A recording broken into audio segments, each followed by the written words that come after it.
My husband Nestor was anxiously waiting outside the operating room for his first love, and I was separated from him by only a wall. When Pamela was wheeled out of the operating room, she weakly asked her husband, "Where is Sister Sabi? Why didn't she come with you?" Upon hearing my name, Nestor responded with disdain, "Don't worry about her, she's perfectly fine." But he didn't know that Pamela's new heart was mine. Chapter 1. The nurse covered my corpse with a white sheet, announcing the end of my life, although I was clearly dead. For some reason, my soul remained hovering in midair. I watched as the doctors busied themselves in the operating room. I watched as Pamela's vital signs finally stabilized, and the doctors wheeled her out of the operating room. Instinctively, I floated in her direction. Nestor was pacing at the door, his brows furrowed, his fingers unconsciously tapping the phone in his pocket. When he saw the doctor come out, he quickly stepped forward, his voice revealing his concern. "How is she?" The doctor stopped to address him. The surgery was a success, thanks to the timely heart donation. Nestor's face relaxed slightly, and he finally breathed a sigh of relief. "Do you know who the donor is?" "I would like to thank the family," he asked. Catching up with the doctor shook his head. "I'm sorry, Mr. Joe. The donor requested anonymity, so we cannot disclose that information." Nestor nodded. "All right." If Nestor knew it was my heart that was given to Pamela, I wonder how he would react. Would he be happy that Pamela could live well, or would he be saddened by my death? Thinking this, my chest suddenly felt a bit tight. How could I still feel something after death?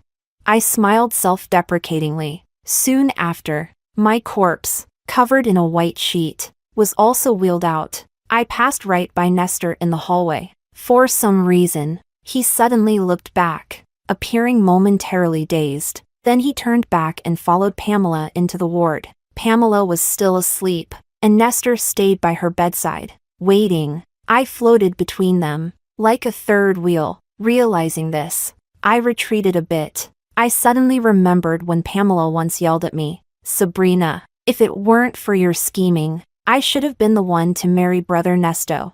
Nestor had also said, "Sabrina, you should know why I married you." Ah, indeed. I was the third wheel in their relationship, but it didn't matter. I had already stepped back, although it was involuntary. Chapter 2. Nestor tightly held Pamela's hand, his forehead gently resting on the back of her hand. I quietly watched them, not knowing how much time had passed before Pamela's fingers twitched. Then, she slowly opened her eyes. "Brother Nesto." Her voice was still hoarse from just waking up, and as soon as she spoke, Nestor's heart tightened. The moment Pamela saw Nestor, her eyes filled with tears. "Pammy, you're awake."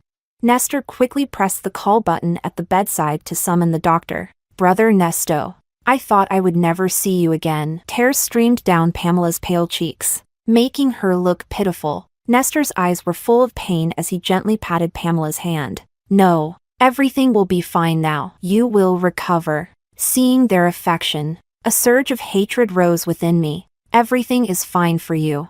But what about me?"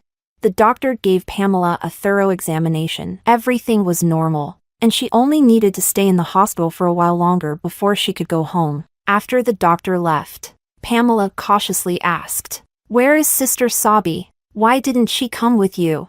Hearing my own name, I snapped out of my thoughts. Nestor's expression stiffened. He lowered his eyes, a hint of disgust in his voice. "Don't worry about her," Pamela responded with an "oh" and lowered her head, saying nothing more. But I clearly saw a faint smile on her lips. It was the same old trick, deliberately mentioning me in front of Nestor to test his reaction. Everyone could see her intentions except Nestor. After dinner with Pamela, Nestor checked the time and said he needed to go home. Pamela struggled to sit up, looking frightened. "Brother Nesto, I don't want to stay here alone. I'm scared." He took out his phone and checked it. There were no new messages. Nestor hesitated.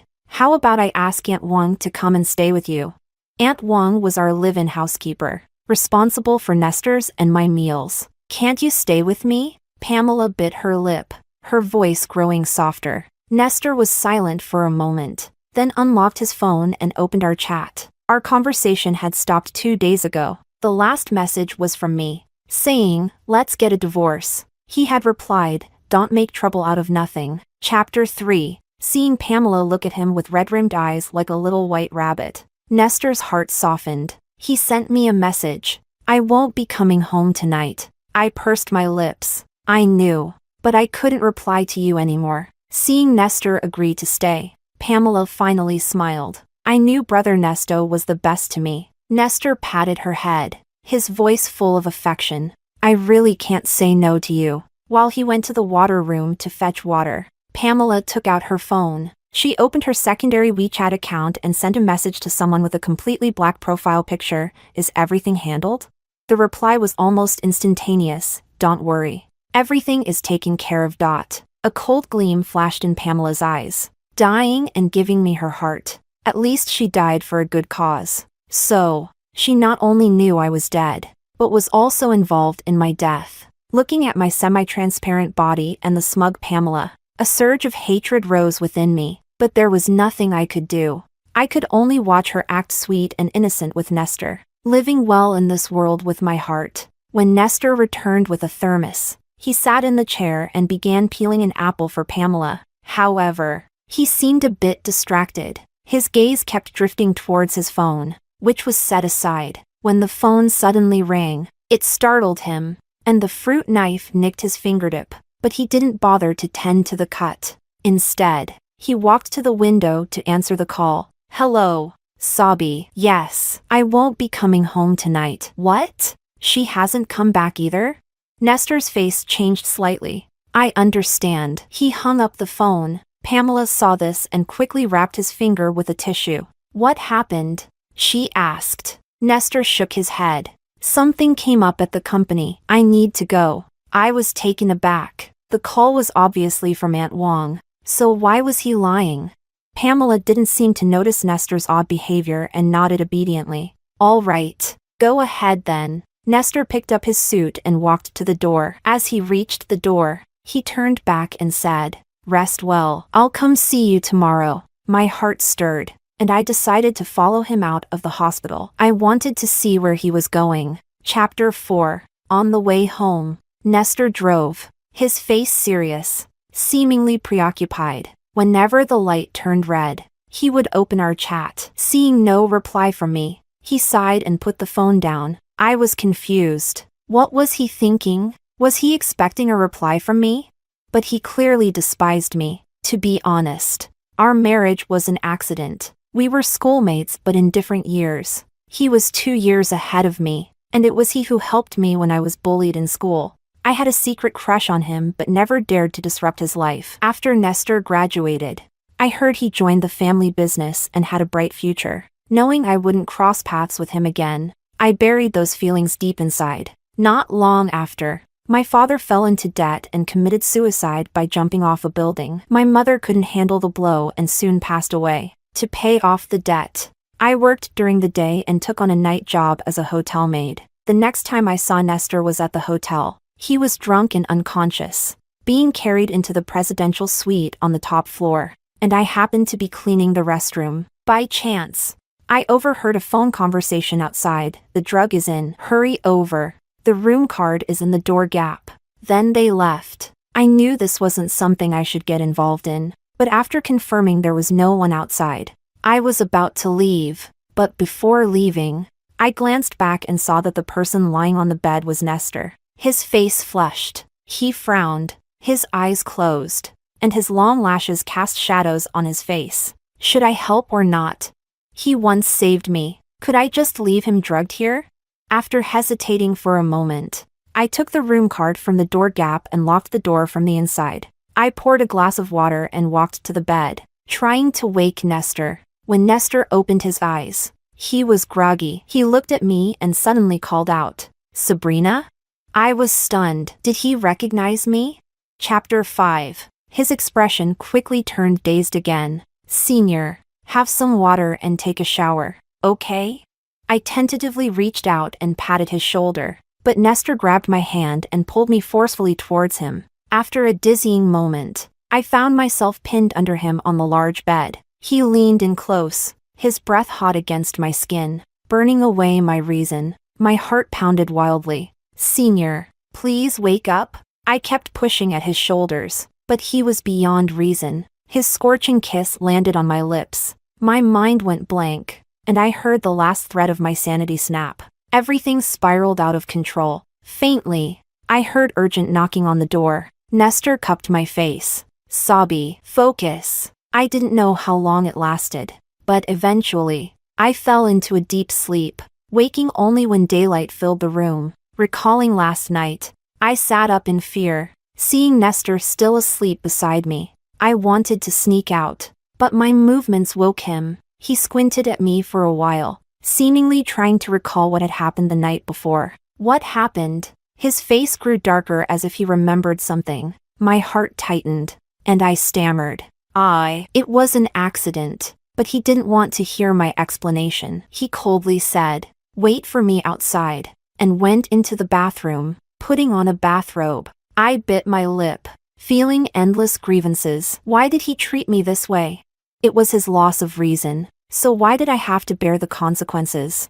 When he came out, he threw a bank card onto the coffee table. 1 million. Let's pretend nothing happened yesterday. I stared at the card, feeling a mix of emotions. With a hoarse voice, I said, "No need. Nothing happened anyway." Then, I opened the door and left the room. In the elevator, my legs felt weak, barely able to stand, and tears finally streamed down my face. Chapter 6. Forget it. I'll just consider it as repaying him for saving me. After crying my heart out, I consoled myself. To avoid any further trouble, I resigned from the hotel that very day. However, in my panic, I forgot to take the morning after pill. The next month, when I realized my period was late, I bought a pregnancy test kit out of a faint hope. But the 2 red lines on the stick sent my mind reeling. To make matters worse, on the day I went to the hospital to schedule the procedure,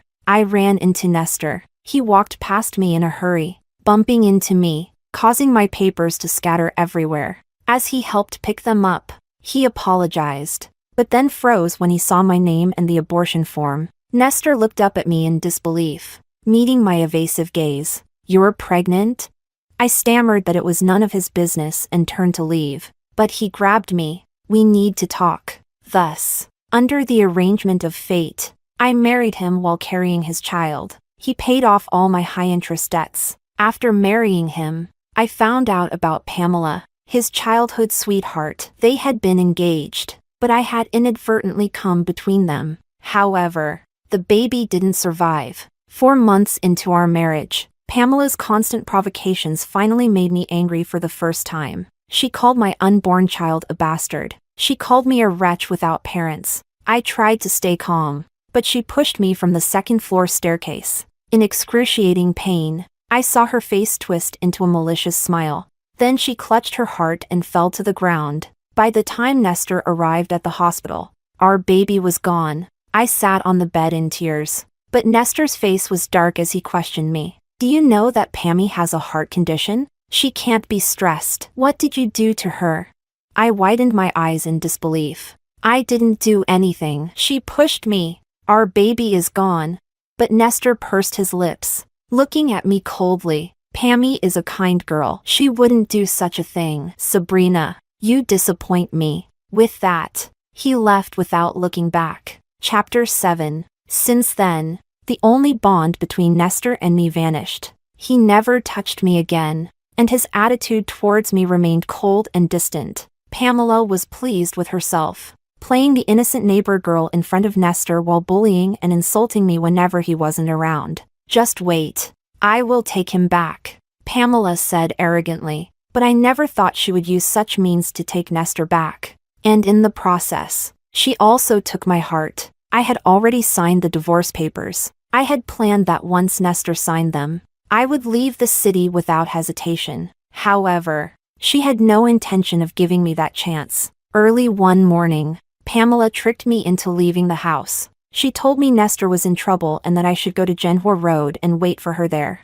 Although Genhua Road was remote and I had some doubts, I still went because it was about Nestor. To my surprise, when I arrived, I was met with a premeditated car accident. I don't know when Pamela set her sights on my heart or how she managed to forge my consent form for donation, but as a person without family or connections, my disappearance wouldn't matter to anyone. She succeeded. Chapter 8. I closed my eyes for a moment as Nestor suddenly braked the car. Oh, we were home. As soon as we entered, Aunt Wang greeted us, saying to Nestor, "Sir, Madam hasn't returned yet." Nestor frowned.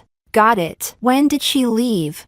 Aunt Wang recalled. It was around 8 in the morning. She got a call and then went out. Nestor nodded, indicating for Aunt Wang to continue with her work, then turned and went straight upstairs to my room. The room was just as I had left it. Nestor checked my wardrobe and found all my clothes and luggage still there, which gave him some relief. He sat on the sofa, took out his phone, and sent me another message. Where did you go? How strange. Why was he so intent on finding me today? I watched him wait for a few minutes. Just as he was about to call me, his gaze fell on my desk. There were a few papers on it. Nestor stood up and picked them up. They were the divorce papers I had signed. His face instantly darkened. Clutching the divorce papers tightly in one hand, he dialed my number with the other. The number you have dialed is switched off. Please try again later. The cold automated message made his face even darker. My phone had been shattered in the car accident. How could I receive his call? Watching his unusual behavior, I found it amusing. He had been indifferent to my life and death before, but now he was so anxious after my disappearance. It was ironic. He took out his phone again and sent me another message. Stop being stubborn. Come back when you're done causing trouble. Reading those words, an inexplicable sadness welled up inside me. When would he finally realize that I had left him forever? Chapter 9. The next morning, Nestor brought a meal prepared by Aunt Wang to the hospital to visit Pamela. Brother Nesto. Pamela's eyes lit up the moment she saw him. These are your favorite dishes. Eat more so you can get better quickly. Nestor gently laid out the food on the small table. Seeing his attentive behavior made me catch my breath. Oh, right. I shouldn't be breathing anymore. In any case, I felt very sad, because Nestor never remembered what I liked to eat. Or rather, he didn't care about my preferences at all. I don't eat scallions or spicy food. But the first time we had a meal with Pamela, he chose a Sichuan restaurant, because Pamela liked spicy food. They chatted warmly while I barely touched my food. Pamela looked at me half-jokingly and said, "Sister Sabi, don't you like the restaurant Brother Nestor chose? Or do you just not want to eat with me?" Nestor's gaze towards me turned somewhat inquisitive. No, I'm just not very hungry today. I had to force myself to eat a few bites of the oil-drenched boiled meat slices. I endured the discomfort to accompany them through the meal, but I ended up with a stomachache when I got home. It hurt so much that I had to go to the emergency room in the middle of the night. What did Nestor say back then? How can you be so delicate? You get like this from just one meal? Pammy is perfectly fine. I was too pale and speechless. Ended up staying in the hospital for half a month. I snapped out of my thoughts and saw Pamela pouting and acting spoiled. Brother, can you feed me? I don't want to move. Nestor chuckled. He was about to agree but seemed to remember something. His words changed to, Pammy, you're a grown-up now. You can't always have your brother feeding you. Pamela was stunned, not expecting him to refuse. Floating nearby, I recalled the argument we had before. What do you take me for? And what do you take Pamela for? Nestor had replied, Pammy and I grew up together. She's like family to me. Sabrina, stop being unreasonable. No matter how much like family, you are both adults now. Shouldn't you keep a proper distance? If you want to be with her, I'll leave. Our marriage was an accident anyway. I had cried bitterly. If it weren't for saving him, I shouldn't have had to go through all this. Nestor hadn't expected me to be so upset and was momentarily flustered. Don't cry. I'll be more careful in the future. Could it be that he remembered my words and that's why he refused Pamela? I couldn't help but wonder. Then I felt I was being foolish. Nestor didn't love me. Why would he care about what I said? Brother Nesto, are you getting tired of me? Pamela pouted, her eyes glistening with tears. Nestor panicked and quickly grabbed a tissue to wipe her tears. No, don't get emotional. It's not good for your heart recovery. I will never get tired of you. Pamela continued to cry while leaning her head on Nestor's chest. Nestor's body tensed, but he didn't push her away. Instead, he reached out and gently patted her back comfortingly. Watching Pamela's pretense, my heart surged with hatred. She had harmed my child and me, yet she could still act coy in front of Nestor with my heart. Brother Nesto is the best to me, Pamela sobbed. If Sabrina hadn't seduced you, would you have married me, Brother Nesto? Upon hearing this, Nestor was silent for a moment. Pammy, he said slowly, there are no ifs. What if Sabrina were gone? Would you be with me then? I'm no longer a burden. My heart condition is cured.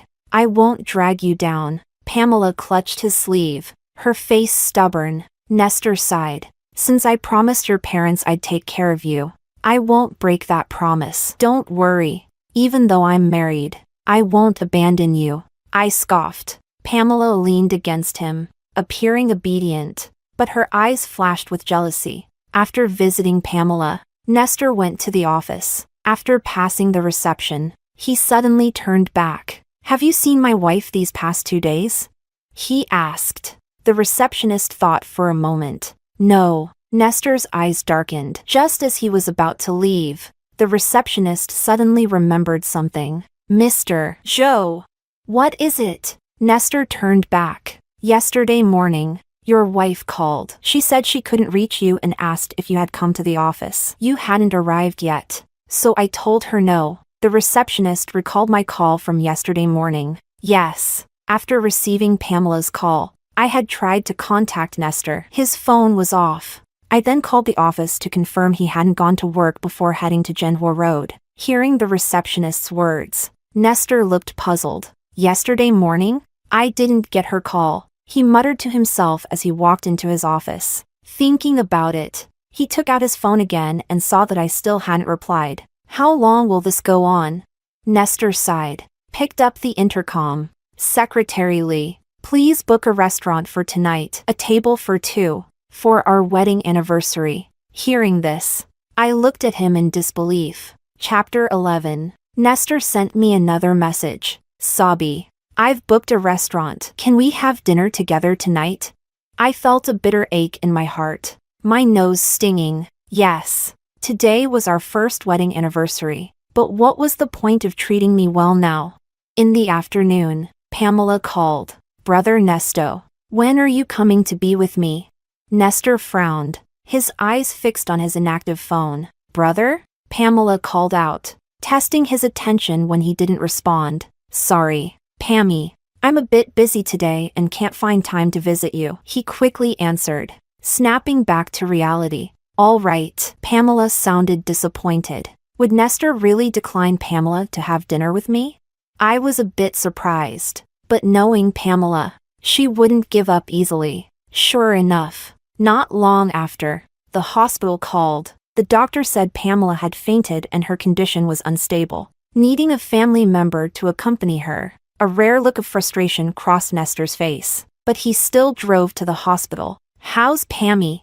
Seeing Pamela lying in bed with her eyes closed, Nestor hesitated and asked the doctor beside him. The doctor replied, Miss Bai suddenly got emotional and couldn't breathe, so she fainted, with no one else to stay with her. Nestor had to wait for her to wake up. He kept checking the time on his phone, perhaps thinking about our dinner plans. But I couldn't keep the appointment. Nestor. After 2 hours, Pamela slowly woke up. Brother Nesto. Seeing Nestor, she started to tear up again. Pammy, I have dinner plans with Sabi tonight. I really can't stay with you. Nestor interrupted her as soon as she woke up. Pamela was taken aback. With Sister Sabi? Yes. She hasn't replied yet, but I can't leave her hanging in case she shows up. Nestor nodded. Pamela lowered her head, a subtle look of mockery flashing in her eyes. I guessed she must be thinking, Sabrina is already dead. How could she show up for dinner? Rest well. Nestor stood up to leave. Brother Nesto. Pamela sat up and tried to get out of bed but fell to the floor. Pammy! Nestor turned back, quickly rushing to help her up. In the process, his eyes caught sight of a small pendant that had fallen from the bed. It was the star charm from my necklace. What's this? He picked it up and handed it to Pamela. It's my pendant. Pamela's face changed slightly as she quickly put it away. Nestor found the pendant familiar but couldn't recall where he had seen it before. He helped Pamela back into bed and immediately headed to the restaurant where we had planned to meet. But he waited there all night and I never showed up. Chapter 12. The more Nestor thought about it, the more something felt wrong. He finally couldn't resist contacting a private investigator. Help me find out where Sabi went. I floated beside him, watching his uneasy expression. To be honest, I was curious too. How exactly had Pamela dealt with me? The private investigator quickly responded, reporting that there were no records of me buying tickets at the airport, port, or train station. The last time surveillance captured me was when I hailed a taxi in front of our house. Reading the investigator's message, Nestor felt a sinking feeling in his heart. A hint of panic appeared on his face. Track that taxi. The taxi was legitimate, and the driver was quickly contacted. The driver said he had dropped me off near Genwa Road, but knew nothing more. There was no surveillance in that remote area. Genwa Road is so remote. What was she doing there? Nestor recalled something Aunt Wang had mentioned. Around 8 in the morning, she got a call and then went out. He immediately ordered, find a way to check her call records. See who called her, perhaps clinging to a sliver of hope. He didn't report it to the police. Checking the call records wasn't difficult. The last call was from Pamela. Nestor's expression was as if he had been struck by lightning. What? He abruptly stood up, knocking over the coffee cup on his desk. Warm coffee spilled all over the documents, but he didn't notice. Nestor finally remembered why he hadn't received my call. He had been at the hospital with Pamela at that time. Pamela had asked for his phone to play games. Then, he checked the surveillance footage again, though not obvious. I was wearing a necklace, with a star pendant. At that moment, all color drained from Nestor's face. He contacted the private investigator again. Find out who donated the heart to Pamela. I was amazed by Nestor's sharpness at that moment. His shock and pain seemed genuine. For once, his usually cold and indifferent face showed a hint of regret. The investigator's email quickly arrived. The donor was Sabrina. Nestor closed his eyes slowly. His lips were completely devoid of color. So, it was you? He murmured. I didn't know if he recalled the day before yesterday at the hospital when he looked back at me, covered in a white sheet. As he followed Pamela. Chapter 13. Nestor sped to the hospital at 120 miles per hour. He pushed open the door to Pamela's room and walked in. Brother Nesto? Why are you here so late? Pamela woke up, frowning slightly. Where is Sabi? Nestor's voice carried no emotion. Sister Sabi? I don't know. Pamela blinked, feigning innocence. My patience is limited. Pamela, where did you take Sabrina?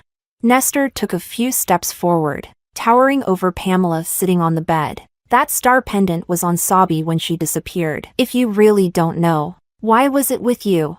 Pamela bit her lip, about to lie again. Nestor grabbed her wrist. Whose heart is it? Is it Sabi's? Tell me. Seeing no way out, Pamela dropped her act. Yes, it's hers. She's dead. Hearing her words, Nestor's eyes darkened. If she's dead, I want to see her body. Where is she? Pamela laughed as if hearing a funny joke. Are you seeking justice for her now? Sabrina seduced you, got pregnant, and used despicable means to marry you, becoming an obstacle between us. Does it matter where she died? I took her heart, and now I can live well without Sabrina. You'll marry me, right? Her expression turned manic. Whether she's dead or alive, I'll never marry you. I've always seen you as a sister, never loved you. Where is she? Nestor shouted in anger. Pamela's face twisted with resentment. I burned her to ashes and scattered them in the sea. You'll never find her. A look of pain crossed Nestor's eyes. He gritted his teeth, but tears still fell. He actually cried for me? I was a bit surprised. Then, the police, who had been standing at the door, walked in. Pamela's eyes widened. You called the police? Nestor looked at her with nothing but hatred. Of course, but I won't let you die. After all, the heart beating in you is still Sabi's. Chapter 14. Pamela's words were probably true. She had taken care of everything so thoroughly that my body was completely gone. But Nestor didn't believe it. He frantically searched everywhere for my body. If I could speak, I would tell him to stop. Late affection is worth less than grass. He never loved me, so why act so pained now? Until he took out a photo album from the study. The first page held my student ID photo. I was stunned. That was my freshman year student ID, which I had lost. I never expected the photo to be with Nestor. Sobby. I'm sorry if I had treated you better, if I hadn't cared so much about Pamela, giving her false hope. Would everything have been different? Nestor stared at the photo in a daze. Then, he placed the photo and my star pendant into a small box. Sobby, you probably don't know, but I've always loved you. His eyes were red as he hugged the box, muttering to himself, even though you didn't love me, I kept you by my side, fearing you'd leave. So I kept testing and hurting you, ultimately causing your death indirectly. I was wrong. He loved me? I was bewildered. Was it because my soul was losing its emotions that I felt nothing seeing his pain?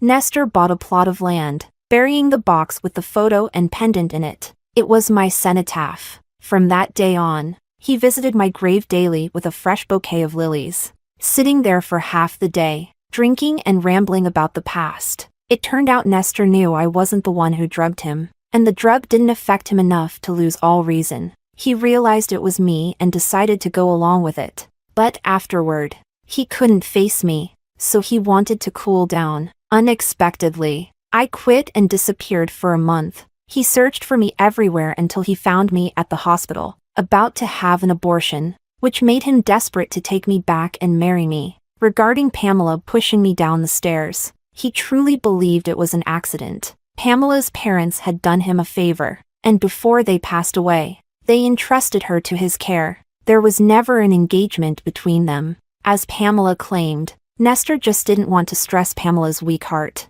so he protected her. But no matter what he said, the harm he caused me was real, and it's something I can't forgive. Chapter 15. Pamela and the hitman she hired were both caught and sentenced to life imprisonment. Nestor used his influence to make her life in prison miserable. She repeatedly tried to contact Nestor through the guards, but he refused to see her. Soon after, Pamela committed suicide in prison. When the news of her death reached him, Nestor was at my grave, gently cleaning the tombstone with a damp cloth. Dead? As long as her heart is returned. Nestor answered the call, his voice icy. On his way back, Nestor drove distractedly, eventually crashing into a speeding truck that ran a red light at a turn. Ending it this way is good too. See you in the next life. At the moment of impact, I heard him murmur softly, his hands leaving the steering wheel. There was no surprise. Nestor died instantly, and I,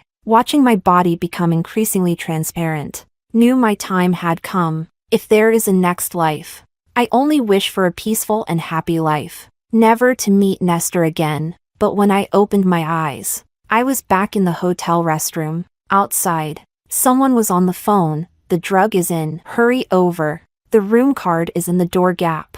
That familiar conversation. I was reborn. I stared at myself in the mirror in amazement. I was back to being a hotel maid. Outside should be the drugged Nestor. After the people outside left the room, I quickly stepped out. Nestor lay on the bed, semi-conscious, recalling everything from my past life. I decisively opened the door and left without looking back. Let go of the savior complex, and respect others' destinies. In this life, I will live well for myself.